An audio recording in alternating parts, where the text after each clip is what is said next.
For many, the history and cyclical nature of the Fox television animation legacy is one of the most intriguing pieces of the pie in America, for as much as they've given us as a community, as an industry, as a platform. They seem to be caught in a rut, like a looming Ouroboros. It's poetic how much stuff tends to repeat on their end. The Simpsons basically defined the current slogan for the network's slate, animation domination. As a true testament to its staying power 31 years, 500 plus episodes later, it still got its slot. It brought everything forward, and its success signaled one of the most prosperous times in television animation. The inspiration it lends to countless other works inside of animation and otherwise is a ripple effect aptly felt to this very day. It revolutionized how people see cartoons, so from the outside looking in, there was a bit more of an incentive to explore different types of animation, even if the one kickstarting that was just a show about the average nuclear family. By the end of the 90s, Fox and The Simpsons in this regard were able to nudge out another primetime heavyweight in Family Guy, the fast-paced, acerbic powerhouse of animator Seth MacFarlane. Obviously, the program didn't have as much of a formal staying power, as Fox axed it twice before it had any major resolve, but its resounding effects were even more pronounced. Thankfully, there was a lifeguard on duty lying in wait. All kids out of the pool for Adult Swim. All kids out!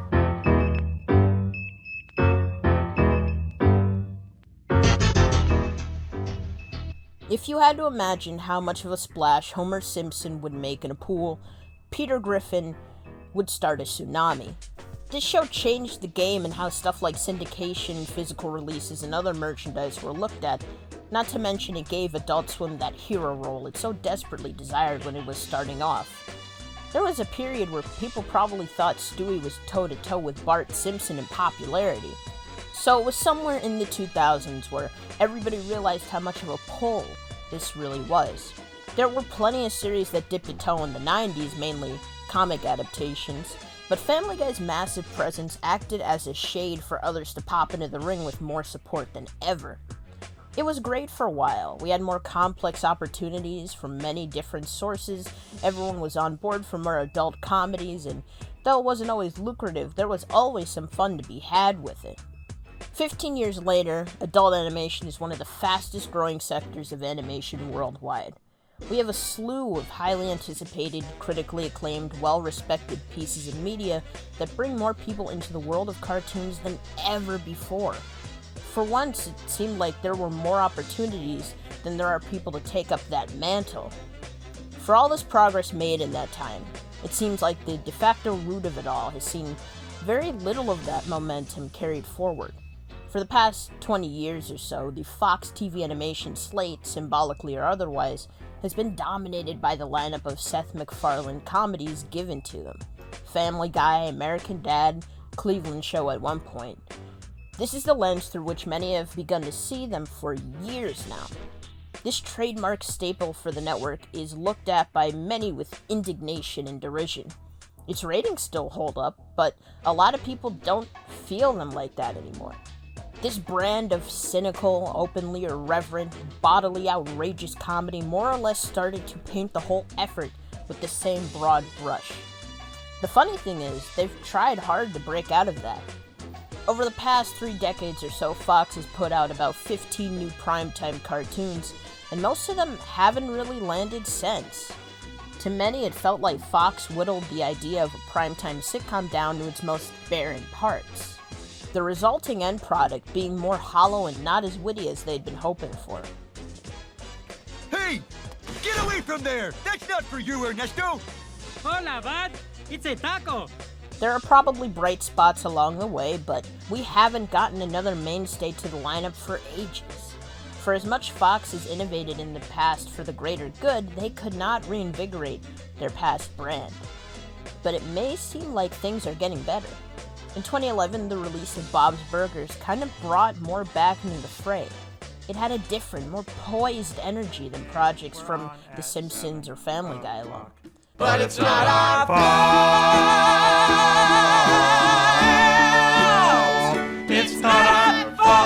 presence of the show was seen by many as a sturdy bridge between two extremes of primetime cartoon chaos.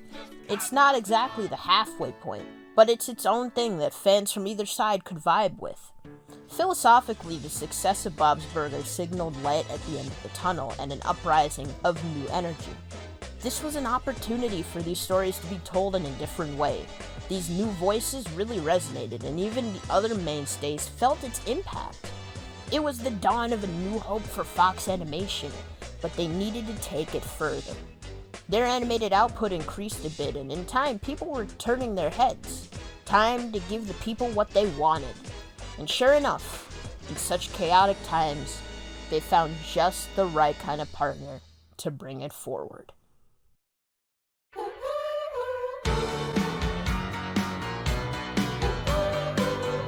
Duncanville, as the title may indicate, is one of Fox's newest adult animated comedies, and as I would come to discover, pretty dope. The typical synopsis for the show is almost insultingly simplistic. Duncanville is centered around a spectacularly average 15-year-old boy with a rich fantasy life and the people in his world. Like most 15-year-olds, Duncan can see adulthood on the horizon, money, freedom, cars, and girls. But the reality is more like always being broke, driving with one's mom, sitting shotgun, and babysitting one's sister. He's not exceptional, but he has a wild imagination in which he's never seen anything less than amazing. Walking into it, perhaps your expectations would be a little lower than usual.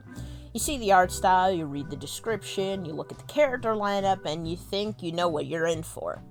Even the promos don't really feed you the right information. When I think about you, I touch myself. Whoa, I touch myself. But today, I'm here to tell you that perception ain't it, Chief.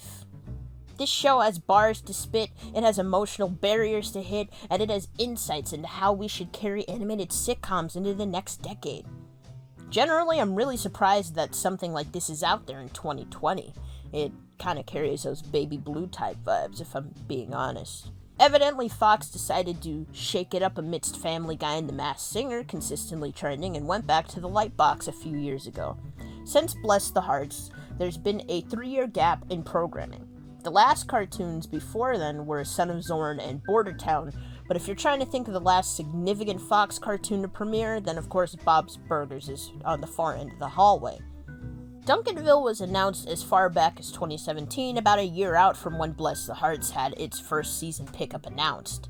These, paired up with the highly anticipated The Great North, were oft not glanced at, but were to some extent expected to be received as a bigger attempt to kickstart the Fox animation unit again.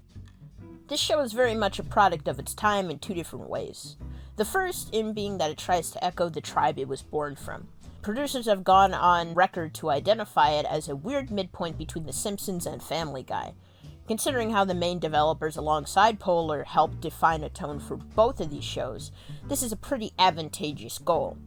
So you're gonna bounce back between watching a dumb child enjoy a mouthful of glass, Ow! Oh! Why do I crave attention? to sentimental relationship rewiring with Alf as the backseat Cupid.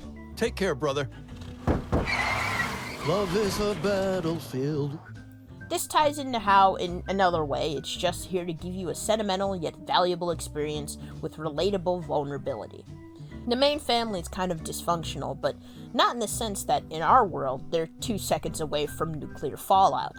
It, like Bless the Hearts, and what I would assume The Great North to be, is very much in the camp of selling you authenticity in a more animated package. It's cool to see all these bigger creatives within entertainment be on a similar tonal wavelength, and actually find a friend in Fox to receive their ideas well. Unbeknownst to the rest of us, everyone in this camp was secretly working on giving Fox Animation a facelift of sorts, especially being close to the then-soon-to-be Disney merger. Perhaps in the vein of the vibe check Nickelodeon gave to its recent animated ventures, these cartoons do show significant character development for the TV titan, and with no shade thrown to the other two, I mean, The Great North isn't even out yet, I think Duncanville will evolve to be the crown jewel of this collection. Now, to say that might sound like a brash assessment, but I see many a great episode in it.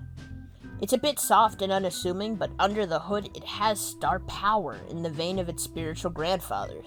Duncanville does Duncanville, and that seems to be plenty good. They're breathing life back into this decaying format, and instead of forcing me into it, I'm pretty much ready to take the rest of the ride. This kind of radical departure could snowball into a whole new graduating class of successful, insightful, just plain funny Fox cartoons. This time, Mouse House willing, they could build a whole new world out of stuff like this. The best part about it would be that it doesn't try to reinvent the wheel or revolutionize anything. All it does is level the playing field.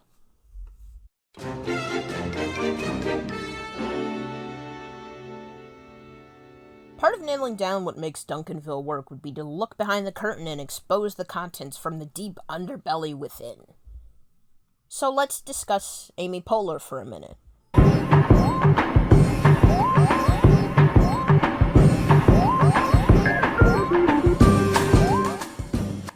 Amy Poehler is like the queen of quirky kid characters in comedy. A lot of her set is, unbeknownst to the rest of the world, really accommodating towards the animated genre. She's a self-made leading lady that can tack on any of 500 personalities and make all of them work. In trying to figure this out, I looked back towards her work on SNL, Conan, and interestingly enough, her animation debut, The Mighty Bee. The basis of her comedic work forms the foundation of her perspective and how it came out in her character acting, which is important to explore because, as she points out, Duncanville was a hard left from her usual track. How do you settle on how you're going to approach the voice of a teenage boy? Well, you have to take all of the words you usually say and just reduce it to like 2 words. It's like the opposite of characters I usually play, which is like the engine that gets everybody pumped. This character thinks everybody's really lame and he's really smart. Throughout the 2000s, Poehler's comedic output was vast enough to warrant its own loose cannon video. But in general, she's known for making funny females famous. She had a hand in everything related to Saturday Night Live. She was even the main impressionist for a headlining political target at the time. She finished off a lot of her time on the show switching out of costumes and spitting bars while pregnant, all while focusing on raising future comedic queens and focusing on her 2 new shows to boot. My name is Sarah Palin, you all know me, Vice President nominee of the GOP. When I first saw this bit, I didn't know how pregnant she was. And I thought it was part of the bit. I thought she had like a fake bump, and I was expecting the kid to pop out and start crumping in the rap. Like I didn't know what to do with this. But look at it. That's insane. During her long and glorious tenure, her work with Tina Fey, Maya Rudolph, Audrey Plaza, among others, popularized and brought more female-led sketches and opportunities into the series. Even by SNL standards, her list of impressions is staggering. But arguably, her most appealing work lies in her original characters, which she's also really good at. Fun fact, she actually co-founded the Upright Citizens Brigade in the early 90s, so yeah, improv is like her big cheese. There's a trio of characters that stuck out during her time. Amber, the one-legged game show contestant, is a bit one-note, funny enough to endure an appearance in 4 different segments, but not much other than bitter and comedically advantageous. Betty Caruso, matronly co-host of the enduring Bronx Beat segment, made for good company and an embarrassingly accurate depiction of 90s Bronxite swagger. This segment had close to a dozen incarnations, all offering a slightly different flavor of kitsch. The third character was one for the ages, by not only having what might be the longest lifespan of all Poehler characters by a staggering 15 years, but tried and true, her segments would always run in a cyclical but captivating nature. This intro is the peak of future brilliance.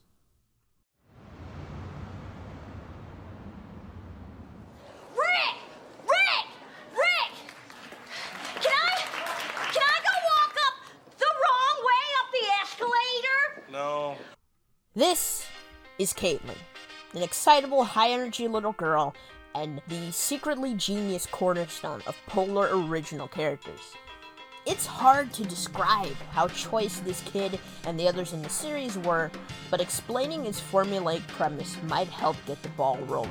Stick with me here, this one might surprise you later as much as it irritates you now. Working 9 to 5, what a way to make a live and barely getting by. It's all Every sketch starts off exactly like this, with Caitlin explosively inquiring about the topic of the day. Rick, can I pretend like I'm gonna fall in the fountain? This then leads into an ensuing back and forth regarding many things, honestly.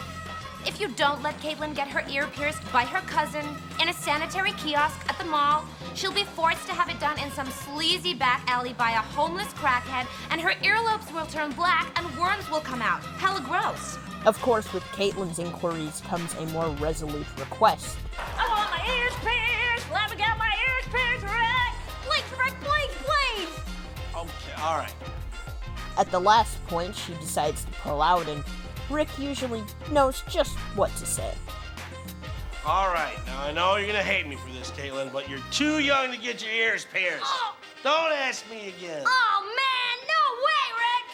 Thank you, Rick. Finally, we come back full circle like nothing ever happened. Hey, Becky, did that girl's belly button get infected? Yes. Have you ever had an infection? Yes. Caitlin shorts are unlike many of, at least the current SNL library, and as such throws you a deep psychological curveball. The whole nature of the supposed punchline was flipped on its head just for us. Caitlin is the sitting duck in a societal cat-and-mouse charade, but instead of closing in and snapping her up in the jaws of life, they just let her breathe. They let her occupy that space as a very comfy, hyper, boisterous duck, and there's a weird bit of comfort taken in that. I saw this character as a modification of another character done a bit earlier. During the honeymoon phase of Conan's show, Andy Richter would have a bit where he occasionally brought his sister, Stacy, to tapings of the show. 3 guesses as to who she was. She'd usually get jumpy, excited, overstep a few boundaries, but she was also the average teenage girl with skeletons to hide beneath her braces. The main catalyst for these visits were to fuel her obsessive, unrequited, burning passion for Conan O'Brien, as we all would have had in those days, to be honest. In the context of the sketches, these 2 chucklenuts would be prompting her to act out, even if they wanted her crush to fizzle out. So what would follow would be a lot of posturing. She'd puff out her chest and wax attitude-era-tier speeches about how she's gonna pummel both of them today. Unless you want some 5-knuckle stuffing shoved into that butterball head of yours. So skit after skit after skit, we would get Stacy's schemes backfiring only to lead to an epic showdown, with the audience gleefully pushing her to make a move. Now, Caitlin and Stacy look alike in a few ways, but it's evident that they, along with the formulas and shows they originated from, share 2 different energies. The SNL sketches were not cynical, but they were incredibly blunt. They're observational without weaponizing its main thesis. Above all, it's painfully sincere. You might not always find people in your life you can attach to these characters, but it is perhaps more true to life than all those dysfunctional marriage tropes would let on. Anyone who is new to this shtick would perhaps be waiting for someone to slow Caitlin down and set her whole little world on fire with some of the big cruel world stuff. That punchline never comes, and the impact of its earnest intentions arguably hits home the hardest. It's not like those types of people don't exist in that world, but they do not affect the catalyst as strongly as one might expect. You have archetypes like the bitchy older sister that doesn't even talk down to Caitlin in any way. The reality we've come to know so implicitly is almost the invisible punchline. This mix of the past 2 dynamics was carried over into the Mighty Bee, wherein an excitable, high-energy female protagonist, yes, that is important, was thrown into the mix of this very neutral grouping of worldly settings. Now, in this show, of course, people got mean, and they got cruel. There are several episodes that focus on Bessie overcoming the societal and at times physical barriers set up by members of the organization that defines her whole resolve as a character. Like, these girls gaslit her for farting once. I was trying to tell everyone about my new line of non-fattening lip gloss, and suddenly there was this huge, explosion. smelled like rotted eggs and chocolate ice cream. Of course, the main impetus for these situations being Bessie's oblivious but go-getter attitude. She, like Caitlin, has a zest for life that is seen as unreasonable by the status quo, and is called into question more and more and more. Their energies are matched by their environment. They just come out in different ways. Bessie and Caitlin build up kinetic energy, and the people and situations around them is like the reverse of that. Transference just dedicated to stopping them and slowing them down. Let's say this. For as much force as they build up, their surroundings see an influx of gravitational pull, trying to bring them back down to reality. An unstoppable force meeting an immovable object. I don't know why I'm trying to explain this in scientific terms. I only got as far as AP Bio.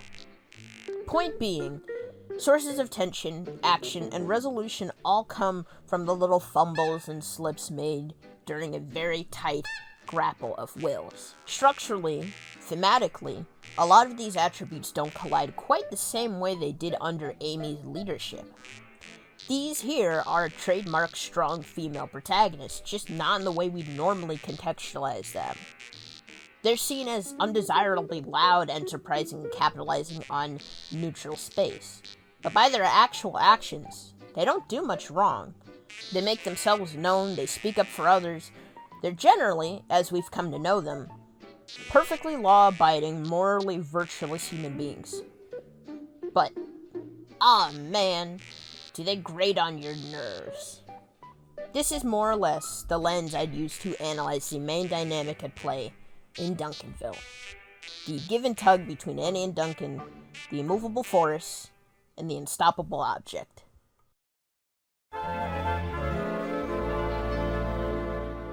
When Duncanville was pitched to the general public through interviews and talk show inquests, it was staged as a battle of wills between son and daughter, a great infusion of two spheres of Amy's personal experiences, with its focus not only informing the comedic compass, but also its emotional epicenter.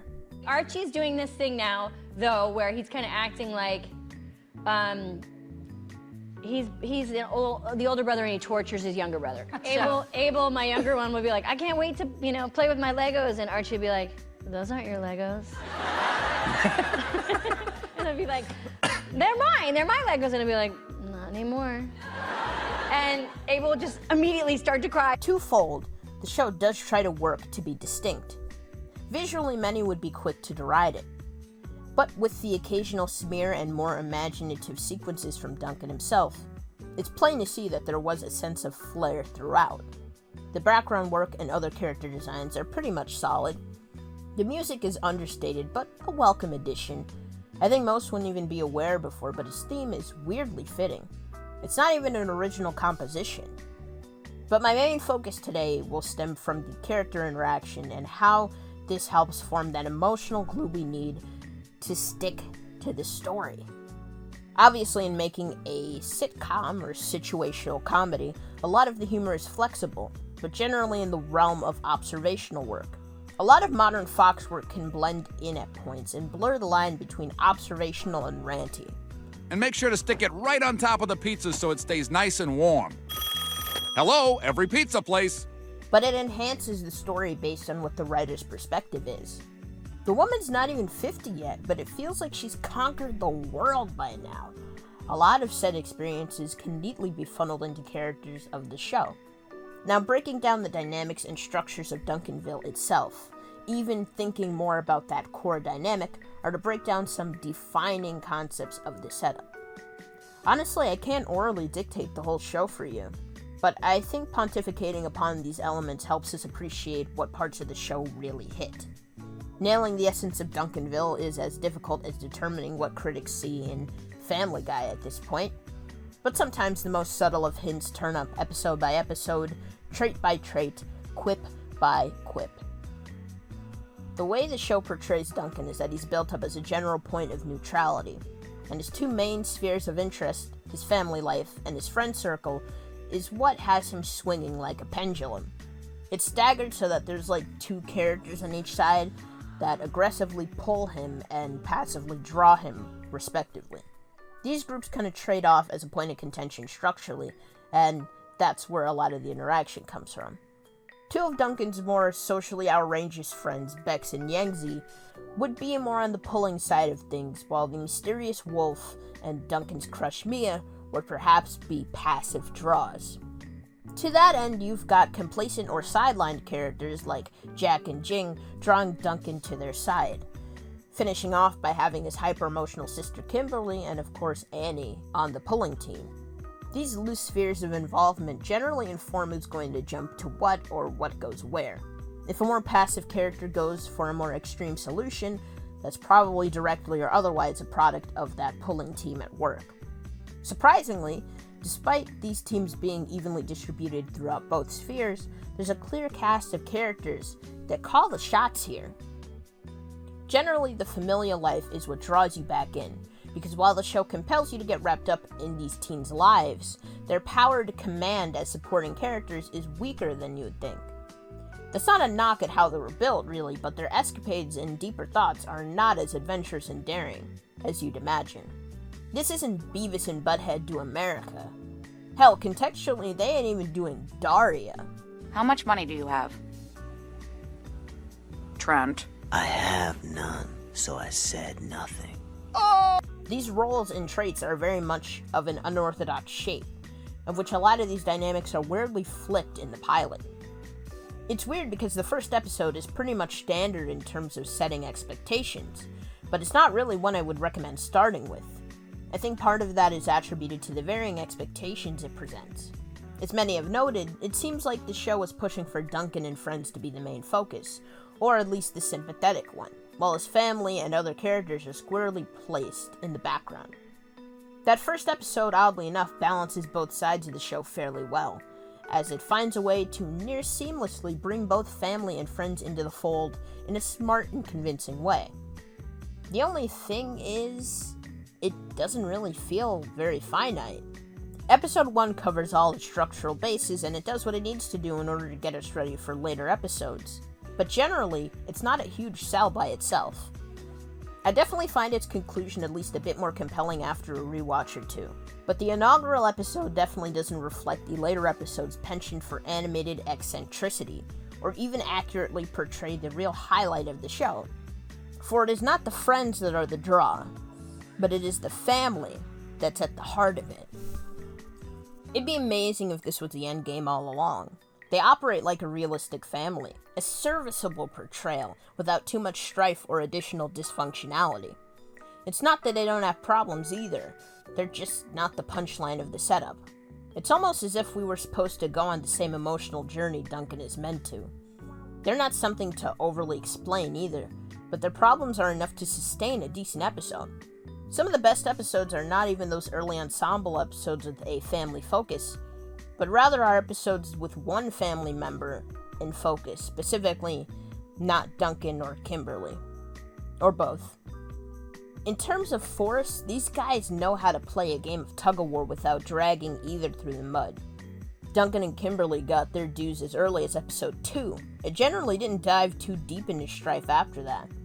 They're little stinkers, sure, but they're close siblings. Close enough to come together for the good of humanity type stuff, not like too close, that would break the immersion. Speaking of which, we gotta talk about Jing and Duncan, because it'd be a disservice not to. These writers decided to throw in some hard and fast one-way ancestral vibes in the first episode. Just because. Then they don't mention it again. And then 5 episodes later, they come back to it just to use it as a catalyst for one of its best episodes, wherein Jack and Annie try to find a familiar spark in their relationship again. Now, they carry this forward the whole episode. It is a unifying theme to bridge the gap between the A plot and the B plot, but they still don't really push it, if that makes sense. It's just there. Look at this kid. You can't scar him for life over no throwaway gag. He clearly just cares about his 5-year-old sister, and even with their uncomfortable early trappings, he still cares about her. These two are able to have a working relationship, weird running joke or plot device aside, and that is so refreshing. Much in the same way, Jack and Annie are still a loving couple despite there being apparent flaws in how they work. It's interesting how similar they are in different ways. Jack is clingy and emotionally escalating, despite being considered the more calm of the two. Annie, despite being more alert and put together in a way, is the shrill, nagadocious skylark that pulls people together and out of things, both at the same time. They pacify each other when the time is right, but it would be appropriate for the kids to step in when needed.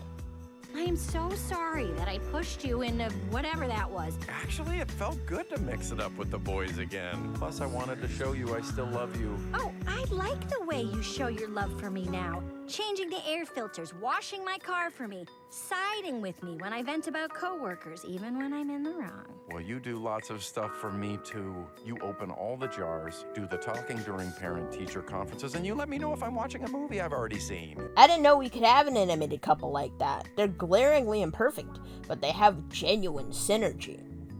It's nice to see an animated nuclear family not intent on snarking or killing each other each and every moment.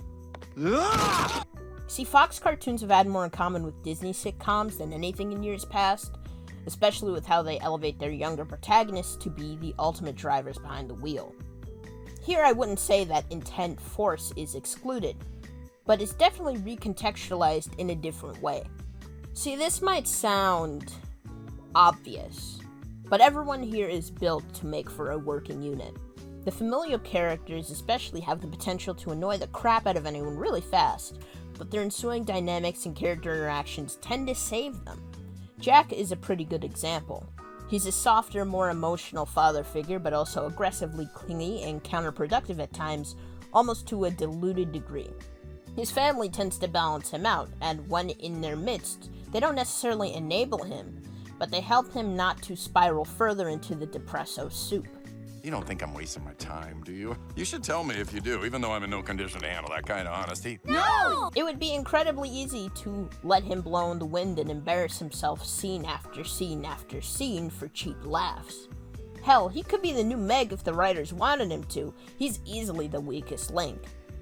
But they go the extra mile and not only give him his happy endings, but make him deserving of such. And as much of a riot as he is, they work really, really hard to scale him back. Most of the family tends to have more dramatic character moments and transitions than any of the other characters. I think there was a desire to give everyone as much time as they needed and not push things, though they had ideas of where they wanted things to go. It's understandable that everyone in the family needs more supporting episodes than anyone else, but even without other supports, they still managed to bring the thunder. One of my favorite episodes is the designated mysteriously competent ensemble crew character development special, aka Wolf Mother, the one that aired on Mother's Day and also happens to take place on said holiday. Playing upon little quips and hints they left in earlier episodes, they gave us a beat to look at one of Duncan's coolest friends in his bizarre double life as a semi-feral young adult kicking it in the urban jungle. It's not really an admission that Bex or Yangtze are flat, more so a chance to level the playing field a bit. It's a sweet episode, and also generally one of Duncanville's strongest comedic bits. Even when they're giving one of their more mysterious characters some much-needed solo screen time, they don't miss some solid opportunities for strong interaction. Throughout the season, they seized upon some great opportunities for growth, but despite the limited opportunities it presented, the pilot has to be given some more bars just for what it represents. See, the whole point of the episode, and I guess by proxy the series, is that Duncan tries to respect the sanctity of the status quo. He's off in his own world, climbing mountains and hanging out with wild goddesses. But in the real world, he's not looking where he leaps, or pumps the gas pedal. While he's not exactly regretting his new experiences and whatnot, he's also not keen on throwing out the people that mean the most to him. So whether in some ham-fisted way or otherwise, he cannot get a full reset. He can just set the clock back a little bit. He's gonna make mistakes, and there's no easy fix for him, but, you know, he can retain a little bit of what he learned. And that's somehow enough. It feels so good for it to just be enough. No last-minute gags or Deus Exes pulled out. It simply is. This approach taken into storytelling shares more in common with vignettes like the early Winnie the Pooh shorts, rather than 3-act structures its colleagues in Fox TVA try to shoot for. I think this show also goes for that, but it just wants to be enough. And frankly, we should let it. If it's not going to be now, then when? We can have grounded, more serious writing on comedy pieces for Cartoon Network. Why not here? Letting these characters just breathe and exist is so powerful in a Fox cartoon, where a lot of the storytelling is perhaps commoditized on the cheap and easy. That's not how a lot of this works, and the sooner we can accept it full circle in these shows, the better off we all are as people. The better off they are as people. The better off they are as a real family.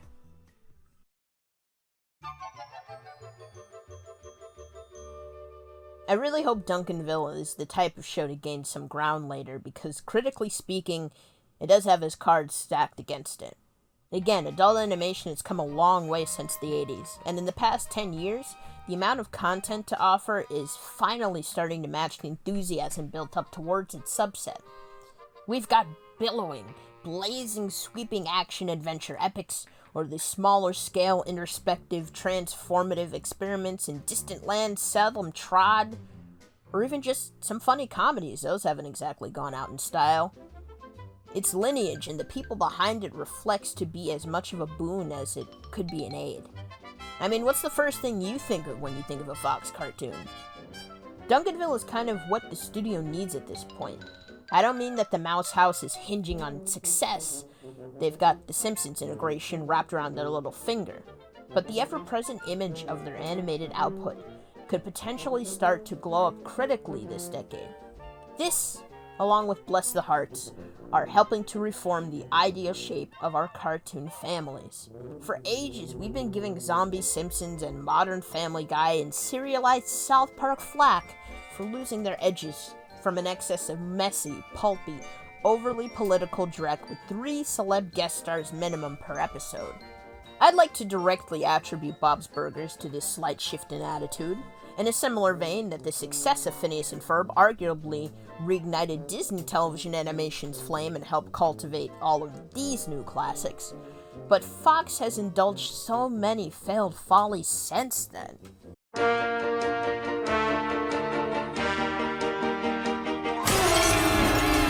We can definitely concede that Bob at least planted the initial sesame seeds. What's interesting is that, looking around for reactions of this show, the most summative consensus would be that Duncanville is bland.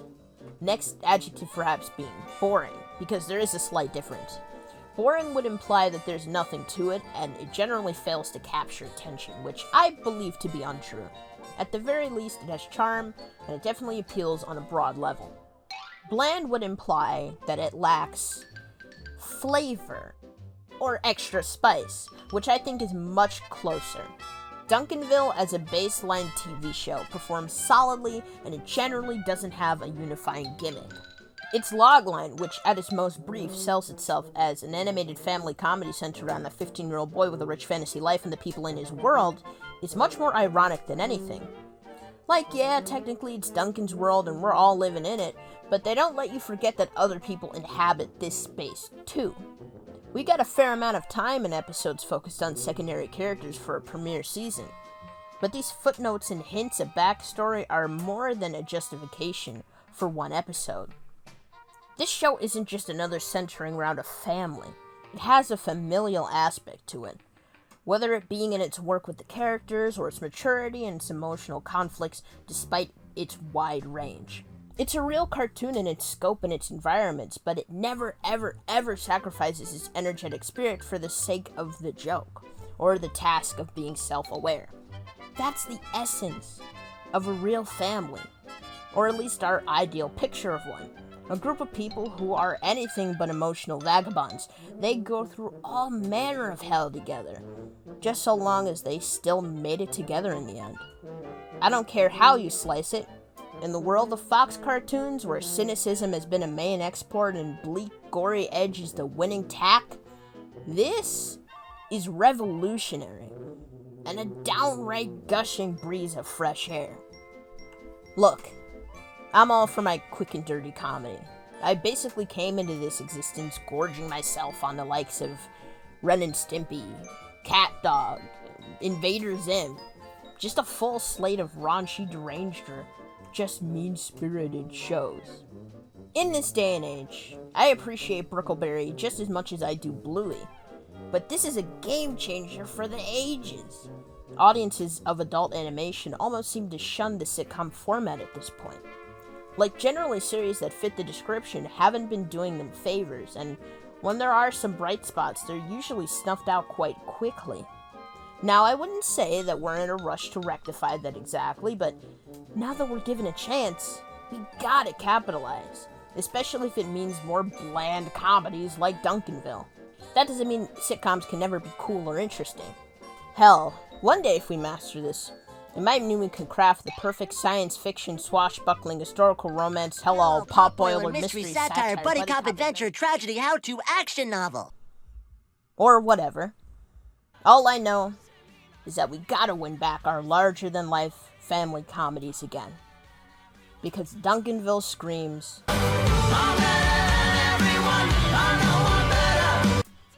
And they're absolutely right. We're going to Mars! No.